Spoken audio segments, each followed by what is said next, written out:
We have a very, very special guest. We're very honored to have her on the show tonight. It is the one and the only Tinesha Mahomes, the aunt of Patrick Mahomes of our Kansas City Chiefs, and the sister of Pat Sr. Let's give it up for Tinesha Mahomes, guys. We're glad to have her on tonight. How are we doing tonight, Tinesha? I'm doing wonderful. How are you guys doing? We're doing great. We're very, very glad to have you on. Thank you so much for taking the time. I know you have a busy schedule, but we're really glad to have you on. Really glad to just get a few minutes from you and get your thoughts on some overall sports topics relating the little nephew that you've seen grow up and become the man that he is. I'm going to give it to Shane real quick because I know he has some questions, and we're going to kind of bounce back and forth and get some thoughts from you as far as what has gone on in Patrick Mahomes' career to this point. Hey, Tinesha, how's it going? Okay, this is Shaggy. You and I have been talking for a few months. I appreciate you and your family, your mom and your dad, as well as your brother Pat being a fan of the Shaggy Shane show on YouTube. I can't thank you enough for your support. I'd like to know what's it like being Tinesha Mahomes, growing up in an athletic family, watching your older brother be a success in the major leagues. He was the man in 1999. He was 9-0 with the New York Mets.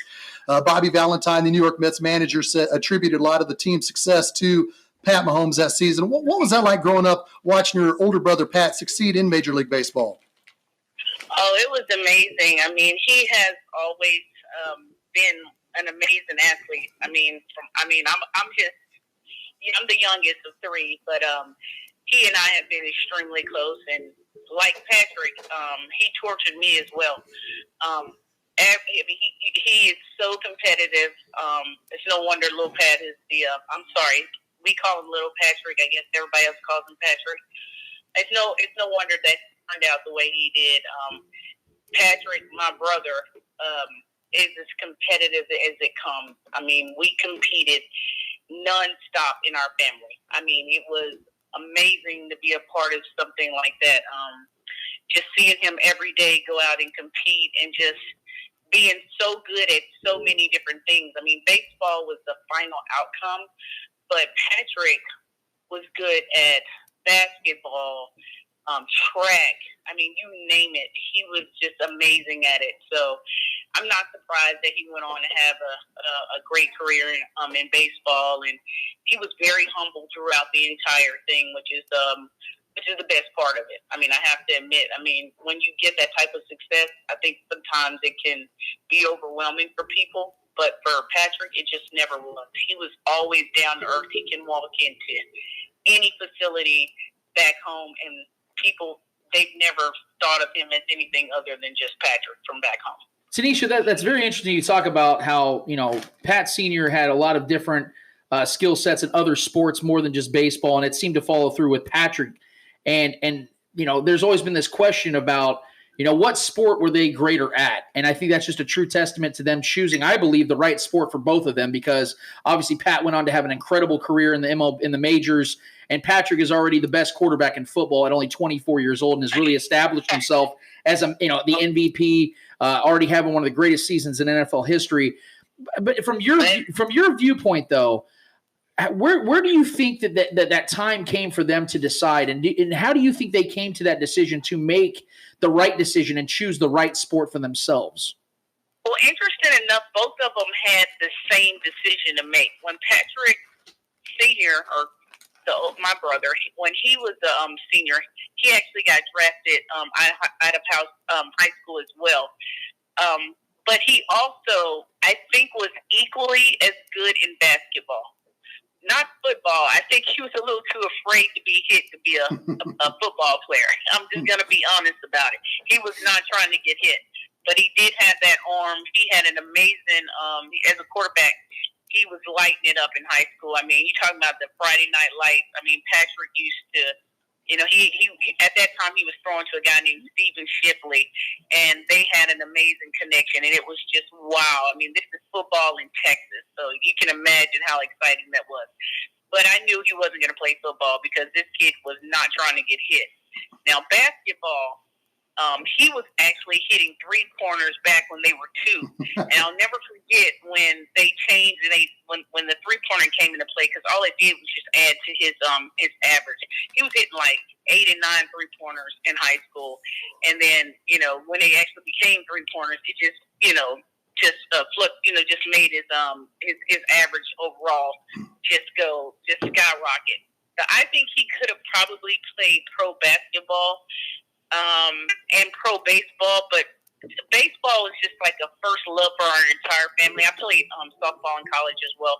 I mean, that sport was just kind of ingrained in us from very young. So I'm not surprised that he went the baseball route, but I definitely think Patrick could have played pro basketball, no doubt. So the decision was actually his senior year. He had to decide where he was going to go to college and play basketball. I think at the time, the school that he went on to play. You remember Big O that played in the NBA? Oh, how can we forget? Big O.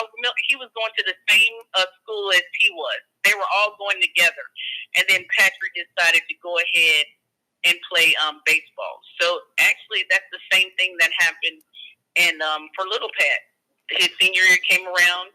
He knew he was getting drafted, and I think people don't really realize that Patrick really didn't really get drafted in the 32nd round. Like that's the end result. That was just a team trying to get the rights to him. He was going in the first round, but he just let him know that he chose football over baseball. Patrick would have been drafted in the first round as well.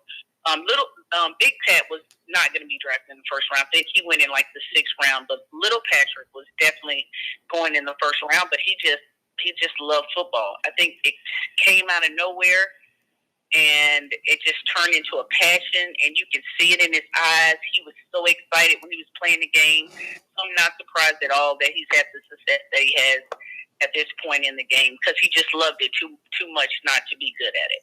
Excellent. I mean, he really did. The dedication has always been there. They're both very intelligent.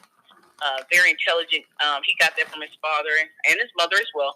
They're very intelligent, in the way that they think. They're methodical, and students, they study. So it's not surprising to me that either one of them made it to the major leagues. Excellent, man. Thank you for that breakdown of the Pat as well. I mean, I really appreciate that, Tinesha. All right, April 27th, 2017 was a day that changed not only Lance and myself's lives, but Chiefs Kingdom's lives. We made videos before the draft. We were just praying that the Chiefs draft a quarterback. And when Patrick was drafted, me and Lance made our own videos of us just losing our minds, just being so thrilled that the Chiefs drafted him. I saw it. I saw that. Tanisha, that was awesome. Thank you. I want to get to this because where Patrick was drafted, it was in front of you, your mom and dad, family and friends. When you walked into there, I know that you're a Cowboys fan, and the Cowboys just had a rookie quarterback and Dak Prescott who just came out of nowhere. So I knew that you knew that the Cowboys were going to be drafting Patrick Mahomes in 2017. When you walked into that room with your family and friends, who did you want Patrick Mahomes to be drafted by? Actually, I'm going to be honest with you. I didn't know who it was going to be, but I knew it was going to be out of a couple of teams, because the way it works is they have a bunch of hats, and the hats are in the back, and that's all the teams that are really interested in them. And Patrick, I think, did 18 private workouts. So by that time, we kind of knew which teams were the most interested in him. And at that time, it was Arizona, Chicago, obviously the Chiefs, the Saints were very interested in him. He had gone to the Ravens as well as the Steelers, but I think it was between the Cardinals, the Chiefs, and Chicago. We were kind of figuring that we're going to be the ones that got him, and he really did seem to love the Chiefs. Interesting enough, he really did right out of the bat. I think Nagy and at the time it was Coach Nagy and obviously Andy Reid. He talked a lot about that he thought that he did well at that private workout, and that he had a good feeling leaving there. So it really was the Chiefs. It was either the Chiefs, the Cardinals, and Chicago. But I think he thought it would be the Cardinals or the Chiefs. I believe Chicago basically had kind of hinted that they wanted a lineman first, and then they were going to kind of try to work their way back up to see if they could get him. But he definitely had a good feeling about the Chiefs and the Cardinals. So I was really excited when he got drafted by the Chiefs because I knew Alex was a good guy, and I saw how he had handled the situation with Colin. And I thought, you know, he's going to be lucky if that's the team, he's lucky. You know, you don't know when you're a young quarterback who you're going to fall under, but I felt like Alex Smith was a really good guy and that, you know, Patrick would at least fit in well there. So I was really excited. I mean, it was crazy that day. I mean, we had it was like hundreds of people in that facility. And it was just an explosion. Well, you know before the TV actually, you know before everybody else knows.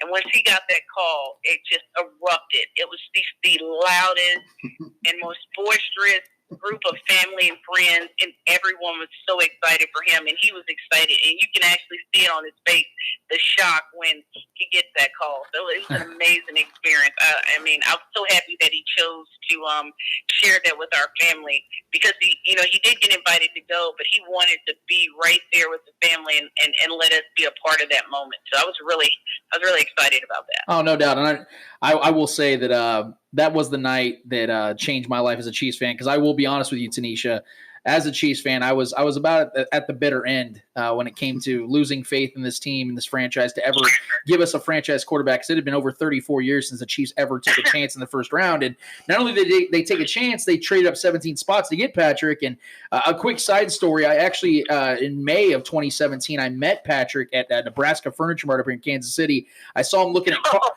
there looking at carpets. I'm like, man, I'm not going to be the guy that goes and look like, hey, what's up, Patrick? So I kept walking.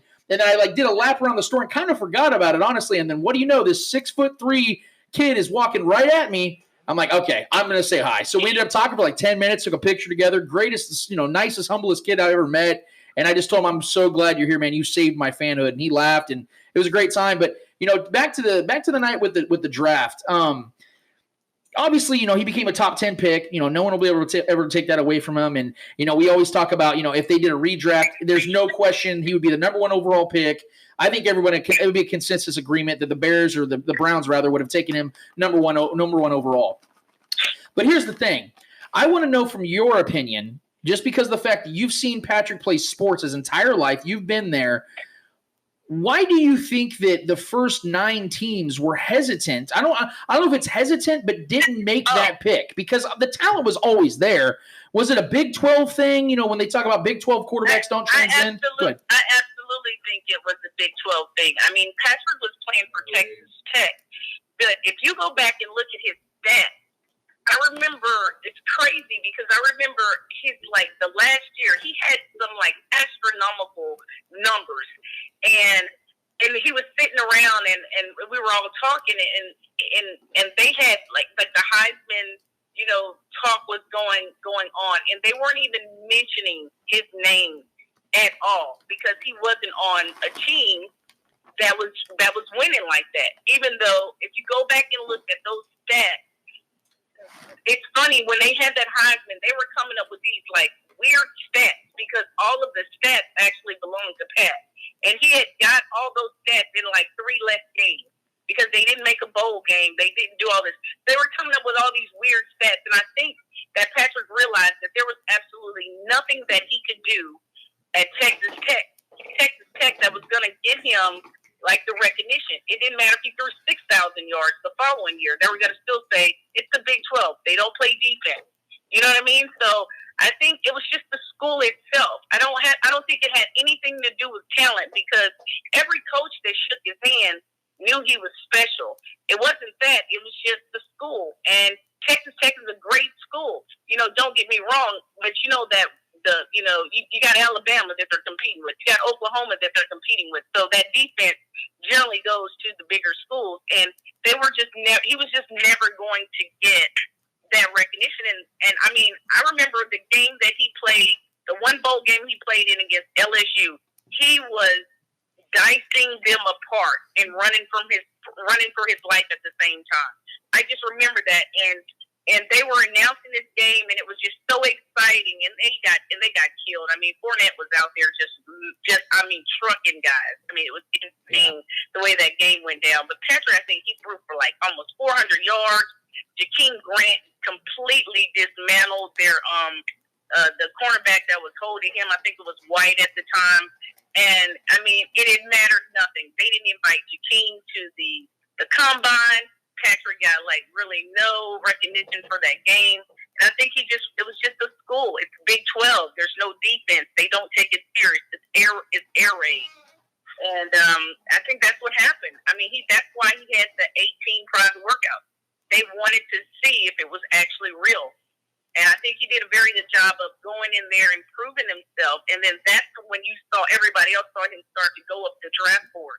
Because when they got him in there and they started running through all of this, all of the workouts, and they found out that he wasn't over there just doing simple air raid stuff, that he was calling, changing things at the line and, running the system. They realized, wait a minute, maybe we underestimated this kid. This kid may have something. And I think, that whole process, it's a long process from the time that you declare up until the draft. So he had an ample amount of time to prove himself. But that's why I think he went under the radar, simply because it was Big 12. They don't think they play defense, and it's air raid. Well, definitely thank God that Brett Veach peeped him out for 2 years, watching him, scouting him at Tech. We're thrilled we got him. Tinesha, I'm sure you've been watching my YouTube shows. And like I said, I can't thank you enough for the last couple of years. When the Chiefs drafted him, Lance and I immediately hyped him. He's going to take the Chiefs to multiple Super Bowls because we knew with Patrick's skills and Andy Reid's coaching abilities that it was inevitable. It was definitely going to happen. And last year, Tinesha, Patrick's MVP season was something that we'll cherish forever. His first season as a starter, he comes out, he leads the Chiefs to the AFC Championship game with his defense being 31st in the NFL. Let's be honest, let's be blunt. Patrick Mahomes carried this entire team, and some could even argue today that Patrick Mahomes still carries this entire team while the defense is in transition. I've been kind of critical of Andy Reid of late just because of some of the play calling. Do you feel it's our criticism as fans, because we're just fans sitting around here. We're not in the media. We're not in the locker room. We're not talking to these guys personally, but just in general, do you feel like the criticism of Andy Reid that we have is fair? I know you've only been watching the Chiefs for 2 seasons, and I don't want to put you in a situation where you're going to feel uncomfortable giving an answer that you don't want to, but do you feel like our criticism of Andy Reid is fair, Tinesha?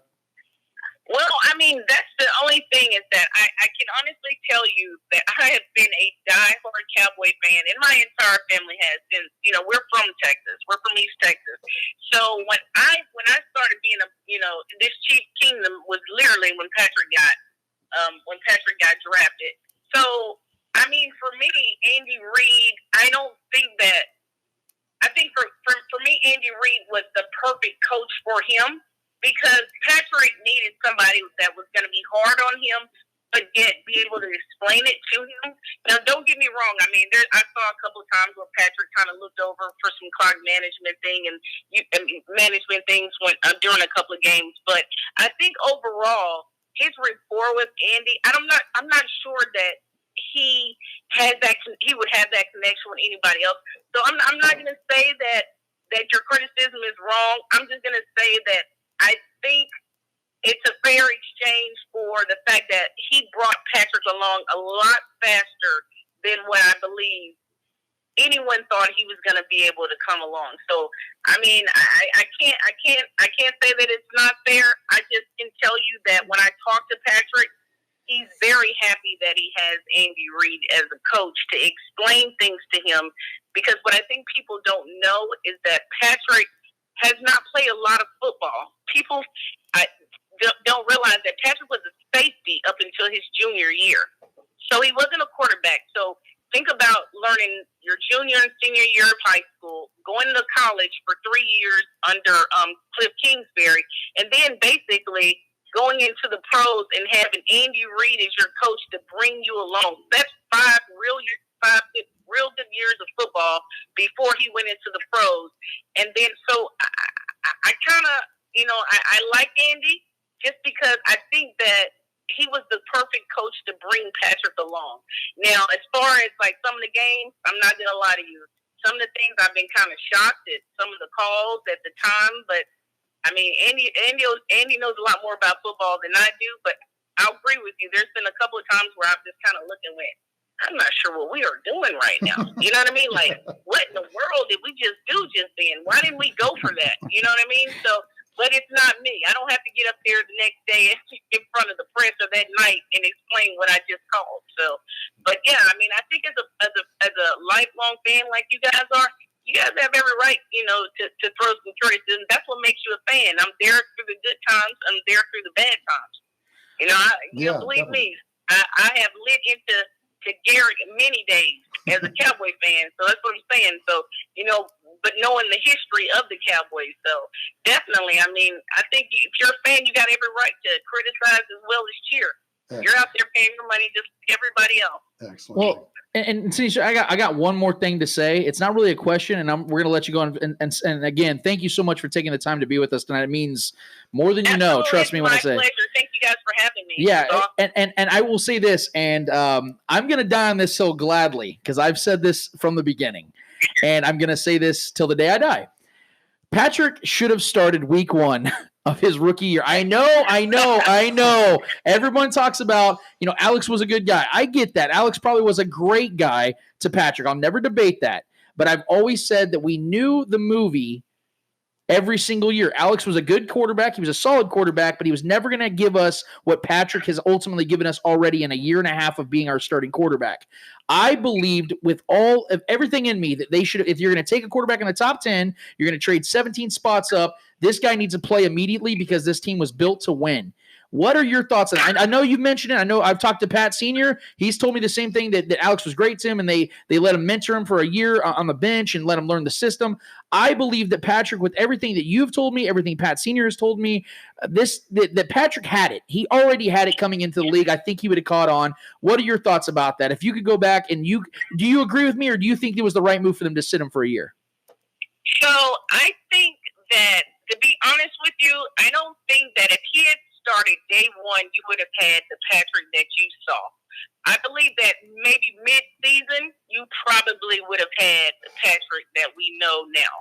I don't think day 1 he was ready, but he caught on pretty quick.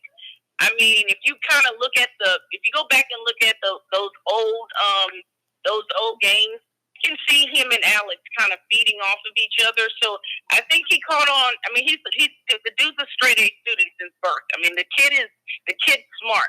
He caught on pretty fast. But I'm going to be honest here. He might kill me, but I don't think we would have got the Patrick that we love now had he started day 1. He needed a little time to marinate, just a smidget, and kind of get that system down. It's a complex system that Andy has. It's not as easy as people think. And I think that if they had sent him out there day 1, I'm not sure.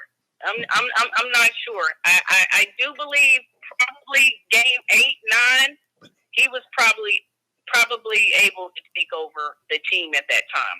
But I mean, I hate to say it, but Alex wasn't playing bad then. Alex was playing good. It's kind of hard to take a man's position when he wasn't playing bad. You understand what I'm saying? I mean, Alex was having a good season, and I still even say that game that he lost. I mean, I really don't blame him for that loss. Right. The game we lost, I mean, I think we kind of choked a little bit on him.